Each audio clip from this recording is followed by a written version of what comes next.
everybody. Drew White with Access LaPorte County with another episode of This Week in LaPorte County, and back for a second appearance in a couple of weeks is Eric Williams of the Michigan City Special Events Department. And Eric, I know I talked to you a little bit.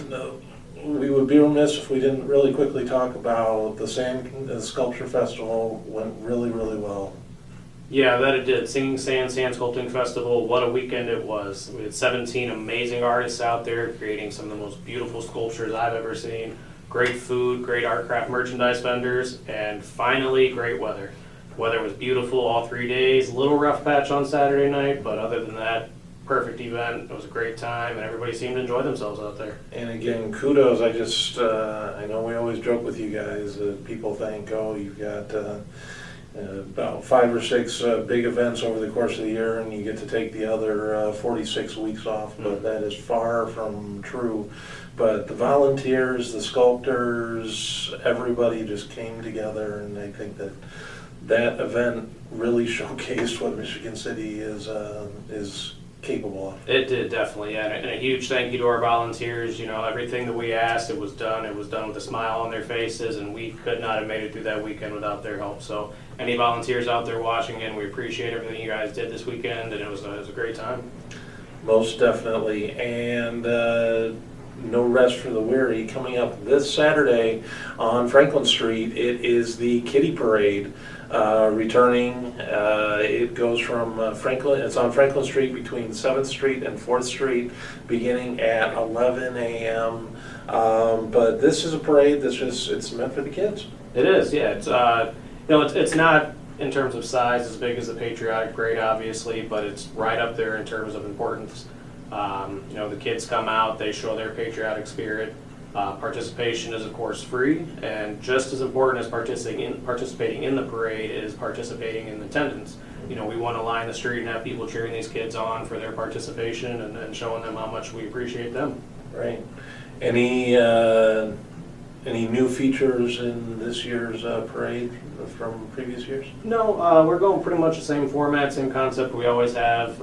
Again, free to participate. At the end of the route, the parade route runs from 7th Street to 4th Street, so at the end of the route they will get a snack, usually a juice box and some kind of fruit snack, granola bar, something like that, participation ribbon, and then just having fun. That's the name of the game.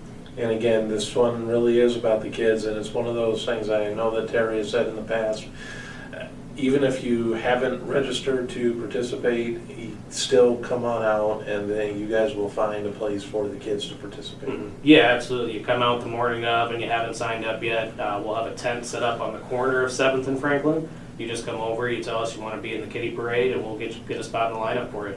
And again, most importantly, adults, don't think just because you're not in the parade that you're not necessary. It would be great to see the streets lined, doing encouragement for the kids coming down the parade route. But again, this is kind of a dress rehearsal, and I think we'll probably have you come back in next week. But real quick preview, coming up in 2 weeks on Saturday the 29th is the Patriotic Parade. That it is, and it's coming up quick. I tell you, the whole event season is going quick. I mean, I feel like it was just yesterday we were getting started on the planning for this, but Patriotic Parade, like I said, June 29th, traditional route down Franklin Street that goes from 10th Street to Ames Field. We're closing in on 100 entries again, and I'm sure in the days before, as we typically do, we'll get some more added onto that. So it should be a great lineup. Lots of new entries this year. A lot of the same traditional ones that we love to see in the first responders, municipal band, the high school band, all of those things. So should be a great parade with a lot of the traditional ones and a lot of new ones to keep it fresh and exciting. And we will, again, hopefully have either you or Terry back next week, talk a little bit more about the details for the parade. Real quick, did want to call attention to 2 other events that are coming up this week.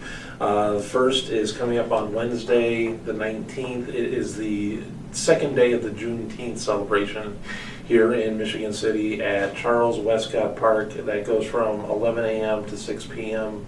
And on Saturday, June 22nd, it is the 100th anniversary of the town of Trail Creek.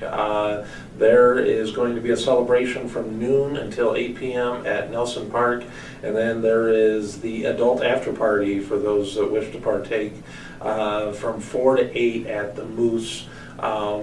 After this interview, we will have information for both of those events for you guys to learn a little bit more about those things. But the summer is in full steam ahead mode. And Eric, want to thank you for stopping by, telling us a little bit about the Kitty Parade that's coming up on Saturday. And Eric will not be a stranger to this week in LaPorte County. But until next time, I'm Drew White. He's Eric Williams. We'll talk to you soon.